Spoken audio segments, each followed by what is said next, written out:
Hello friends, તો મિત્રો આજે આપણે આ વિડીયોમાં standard 4 Gujarati medium subject Hindi Amol એમાં લેसन નંબર 3 नव्या का गृह कार्य એના વિશે વાત કરીશું। पाठ का परिचय। यह पाठ भारत के 11वें राष्ट्रपति अब्दुल कलाम का जीवन परिचय है। इसमें उनकी विशेष उपलब्धियों का वर्णन किया गया है। बराबर, राष्ट्रपति जे आपણા હતા એપીજે અબ્દુલ કલામ, અબુલ પાકીર જૈનુલબ્દીન અબ્દુલ કલામ કે જે કેટલામાં હતા 11માં, એના જીવન વિશેનો અહીં પરિચય કરાવેલો છે। બરાબર, અને તેણે જે સિદ્ધિઓ પ્રાપ્ત કરી હતી એનું પણ અહીં વર્ણન કરેલું છે। જે એક આપણા ભૂતપૂર્વ રાષ્ટ્રપતિ થઈ ગયા અને એક મહાન વૈજ્ઞાનિક પણ થઈ ગયા, જેને મિસાઇલ મેન તરીકે ઓળખવામાં આવતું હતું। पाठ का उद्देश्य। पाठ का शुद्ध पठन देश के प्रतिभावन और महान व्यक्तित्व से परिचय करवाना तथा गृह कार्य की उपयोगिता समझाना है। बराबर, पाठનો ઉદ્દેશ્ય શું છે કે શુદ્ધ પઠન, સારી રીતે આપણું વાંચન હોવું જોઈએ, દેશ પ્રત્યે આપણી ભાવના હોવી જોઈએ, આપણું વ્યક્તિત્વ હોવું જોઈએ। બરાબર, તથા ઘરનું કાર્ય એટલે ગૃહ કાર્ય એની શું ઉપયોગિતા છે એ આપણે અહીં સમજાવેલું છે। स्कूल से लौटते ही नव्या माँ को आवाज़ लगाती हुई सीधे रसोई घर में जा पहुँची। उसे रसोई घर में देख माँ ने कहा, लगता है तुम कुछ बताने के लिए आज बहुत उतावली हो। तभी सीधी रसोई में घर में चली आई। तुम कमरे में चलो, मैं वहीं आती हूँ। शू कीधुं? स्कूल पाछी वळता नव्यानी माता नव्या છે એની માતાને આવાજ લગાવે છે કે મમ્મી મમ્મી એમ, અને સીધી તે રસોઈ ઘરમાં એટલે કે રસોડામાં તે ચાલી જાય છે, કારણ કે તેની માતા છે એ રસોઈ ઘરમાં રસોઈ બનાવતી હોય એટલે।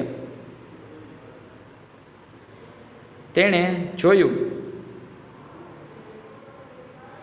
ઉસે રસોઈ ઘર મેં દેખ માને કહા, શું કીધું કે લાગે છે કે તું આજે મને કંઈક કહેવા માટે ઉતાવળી થઈ છો। બરાબર, એટલે જ સીધી તું અહીં રસોઈ ઘરમાં ચાલી આવી। તુમ કમરે મેં ચલો, મેં વહીં આતી। શું કીધું એની માતાએ કે તું તારા ઓરડામાં એટલે કે તારા રૂમમાં જા, હમણાં હું ત્યાં આવું છું। नव्या फिर भी बोली पड़ी कि माँ, आज गृह कार्य में एपीजे अब्दुल कलाम के बारे में लिखना है, तो उनके बारे में अधिक नहीं जानती, गृह कार्य कैसे होगा। शू कीधु नव्याए कि मम्मी, आज मने गृह कार्य એટલે કે HW હોમવર્કમાં એપીજે અબ્દુલ કલામ વિશે લખવાનું કહેવામાં આવ્યું છે અને એના વિશે મને વધારે જાણકારી નથી, તો તું મને એમાં મદદ કર। अरे इसमें उदास होने वाली कौन सी बात है। શું કીધું એની માતાએ, એમાં કાંઈ ઉદાસ થવાની જરૂર નથી, मैं तुम्हारी सहायता करूँगी। चलो मुँह हाथ धो लो। पहला कि तू हाथ मुँह धोई ले, मैं खाना लेकर आती हूँ। खाना खाकर तुम स्कूल का गृह कार्य करना छे, खाई पीने तू होमवर्क छे कर छे। माँ ने नव्या को ऐसा समझाया। खाना खाकर नव्या कॉपी कलम लेकर बैठ गई। माँ एपीजे अब्दुल कलाम के बारे में बताने लगी। माँ जो भी बताती नव्या उसे समझकर लिखती जाती। जब नव्या लिख चुकी तो माँ ने उसे पढ़कर सुना ने को कहा और नव्या पढ़ने लगी। बराबर, नव्या शू लख्યું હતું હવે આપણે જોઈએ। एपीजे अब्दुल कलाम का पूरा नाम अबुल पाकिर जैनुलब्दीन अब्दुल कलाम है। શું હતું એનું પૂરું નામ?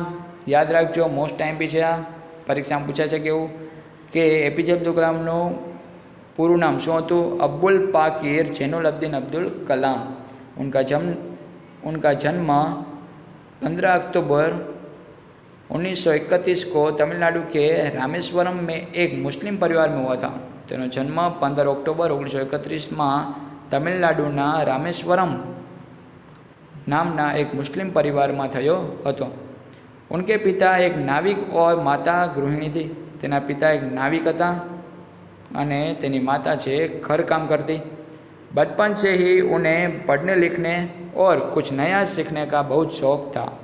बाळपणथी ज तेने भणवानो अने कंईक नवुं शीखवानो खूब ज शौक हतो एपीजे अब्दुल कलाम। परिवार की आर्थिक स्थिति अच्छी नहीं थी। परिवार की आर्थिक स्थिति एटली बधी सारी नथी कि जेथी करीने नवुं कंईक सीखी सके, भणी सके, एटलो खर्चो ही काढ़ी सके। एम स्कूल में पढ़ाई करने के बाद बालक कलाम शाम को समाचार पत्र बेचने का काम करते थे। याद रखजो, स्कूल में भण्या पछी ते क्या जतो तो समाचार पत्र एटले के न्यूज़पेपर वेचवाना माटे ते निकळतो। आ एनुं रोजनुं काम हतुं। सांजे ते छापा देवा जतो हतो। प्रारंभिक शिक्षा पूरी करके उन्होंने भौतिक विज्ञान में स्नातक किया। प्रारंभिक शिक्षा बराबर पूરું કર્યા પછી તેણે ભૌતિક વિજ્ઞાનમાં સ્નાતક કર્યું। બરાબર, 12 સુધીનો અભ્યાસ પૂરો કર્યા પછી તેને સ્નાતક એટલે કે કોલેજની જે ડિગ્રી કહેવાય સ્નાતક અભ્યાસક્રમ FYSYTY बराबर तेणे भौतिक विज्ञान में करेलू। फिर मद्रास में एरोस्पेस इंजीनियरिंग की शिक्षा ग्रहण की। त्यार पछी मद्रास में तेणे एरोस्पेस इंजीनियरिंग की शिक्षा से लीधी। इंजीनियरिंग के बाद कलाम ने रक्षा अनुसंधान और विकास संगठन DRDO एनु आखुं नाम है उसमें वैज्ञानिक के तौर पर कार्य किया। त्यां एणे तालीम लीधेली। अपने काम के प्रति निष्ठा और सफलता में उनकी गिनती बड़े बड़े वैज्ञानिकों में होने लगी। तेणे जे पोताना काम प्रति निष्ठा और सफलता मेळवी थी एना कारणे तेनुं नाम दुनियाना जे मोटा मोटा वैज्ञानिकों था एनी साथे तुलना थवा लगी। भारत को शक्तिशाली बनाने के लिए उन्होंने पृथ्वी और अग्नि नाम की मिसाइलों का निर्माण भी किया था। जे भारत ने शक्तिशाली बनाववा माटे तेणे पृथ्वी और अग्नि नामनी 2 मिसाइलों निर्माण करेलुं हतुं। पोखरण में द्वितीय परमाणु के सफल परीक्षण में भी उन्होंने महत्वपूर्ण भूमिका निभाई थी। पोखरण में ज्यारे अणु परीक्षण करवामां आव्युं हतुं तो एमां आने सफलता मळी हती। बराबर, भारत में बैलिस्टिक मिसाइल के विकास में उनके महान योगदान के कारण उन्हें मिसाइल मैन भी कहा जाता है। याद रखजो, मिसाइल मैन शा माटे कहेवामां आवे छे? कारण के भारत में जो बैलिस्टिक मिसाइल एनो विकास करवामां एनुं महत्वपूर्ण योगदान रह्युं हतुं अने एना कारणे तेने मिसाइल मैन तरीके विश्व में प्रसिद्धि मळी। रक्षा विज्ञानी के रूप में उनकी उपलब्धियों के कारण उन्हें राष्ट्रपति पद का उम्मीदवार भी बनाया गया। बराबर, राष्ट्रपति की उपलब्धियों ने कारणे तेने राष्ट्रपतिનું पद છે એ પણ મળ્યું। वर्ष 2002 से 2007 तक भारत के 11वें राष्ट्रपति के रूप में उन्होंने देश की सेवा की। याद रखो, 2002 थी 2007 सुधी ते राष्ट्रपतिना पद ऊपर रह्या था। वे एक लोकप्रिय राष्ट्रपति थे। उन्हें बच्चों से बहुत लगाव था। खूब ज एक लोकप्रिय राष्ट्रपति था और तेने बाळको प्रत्ये खूब ज लगाव हतो। बच्चों से मिलकर उन्हें आगे बढ़ने की प्रेरणा देने में वे हमेशा आगे रहते थे। बराबर, बाळकोने प्रेरणा देवामां अने तेने आगळ ने आगळ कई रीते वधवुं एवुं मार्गदर्शन देवामां हमेशा तेओ आगळ रहता। 27 जुलाई 2015 को भारतीय प्रबंधन संस्थान शिलोंग में विद्यार्थियों को संबोधित करते हुए दिल का दौरा पड़ने से 83 वर्ष की आयु में उनका निधन हो गया। याद रखो, 27 जुलाई 2015 में भारतीय प्रबंधन संस्थान शिलोंगना विद्यार्थियों ने संबोधित करता हता त्यारे तेणे हार्ट एटेक आवाने कारणे 83 वर्षनी उम्रे तेमनुं निधन थयुं हतुं। कलाम एक सच्चे देशभक्त और महान वैज्ञानिक थे। उनके महान कार्यों और योगदान के लिए उन्हें पद्म भूषण, पद्म विभूषण, भारतना आदि सम्मानों से सम्मानित किया गया है।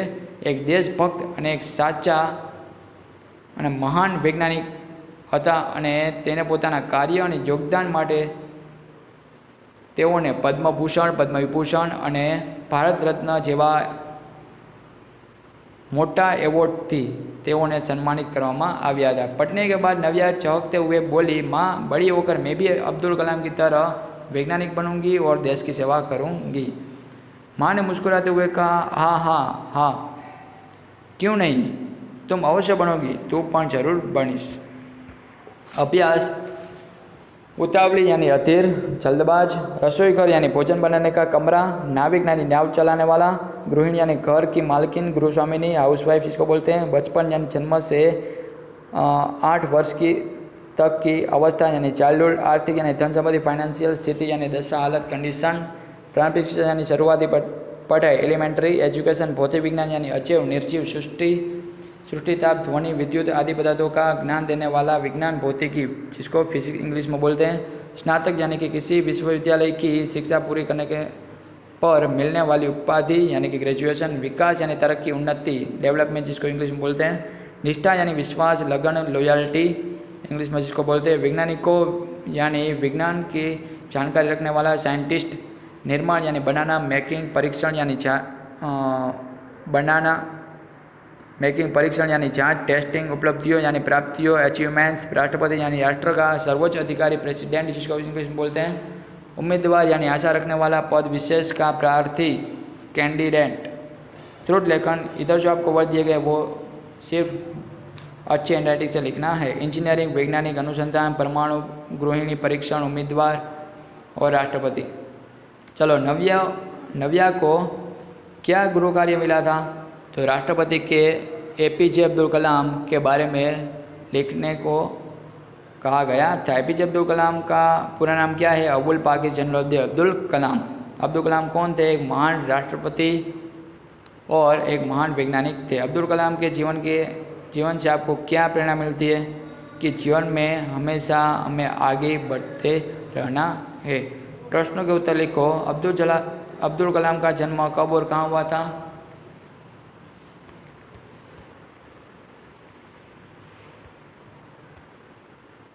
तो 15 अक्टूबर 1931 को तमिलनाडु के रामेश्वरम में एक मुस्लिम परिवार में हुआ था। उसके बाद क्या है? क्वेश्चन नंबर 2, अब्दुल कलाम पढ़ाई करने के बाद क्या काम करते थे और क्यों?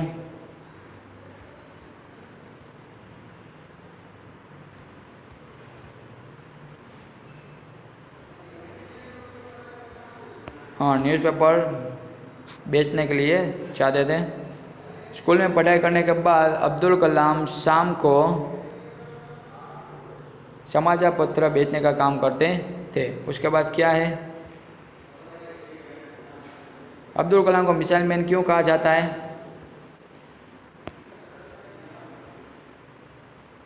भारत में बैलिस्टिक मिसाइल के विकास में उनके महान योगदान के कारण उन्हें मिसाइल मैन भी कहा जाता है।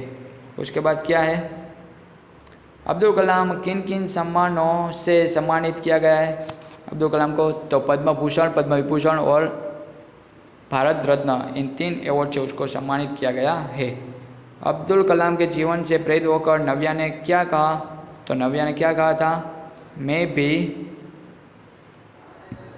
बड़ी होकर अब्दुल कलाम की तरह वैज्ञानिक बनूंगी और देश की सेवा करूंगी। चलो उसके बाद रिक्त स्थानों की पूर्ति कीजिए। तो परिवार की आर्थिक स्थिति कैसी थी? अच्छी नहीं थी। उन्होंने पृथ्वी और अग्नि नाम की मिसाइलों का निर्माण किया था। बालक कलाम शाम को समाचार पत्र बेचने का काम करते थे। खाना खाकर नव्या कॉपी कलाम लेकर बैठ गई। उसके बाद मिलान कर वाक्य पूरे करो। उनके पिता नाविक और माता गृहिणी थी। मद्रास से एरोस्पेस इंजीनियरिंग की शिक्षा ग्रहण की थी। उसके बाद क्या है? उन्होंने भौतिक विज्ञान में स्नातक किया था। वे एक लोकप्रिय राष्ट्रपति थे। 27 जुलाई 2015 को उनका निधन हो गया। चलो उसके बाद किसी व्यक्ति वस्तु या स्थान के नाम को संज्ञा यानी नाउन कहते हैं। जैसे नव्या ने स्कूल से आकर माँ को बताया कि उसे अब्दुल कलाम के बारे में लिखना है।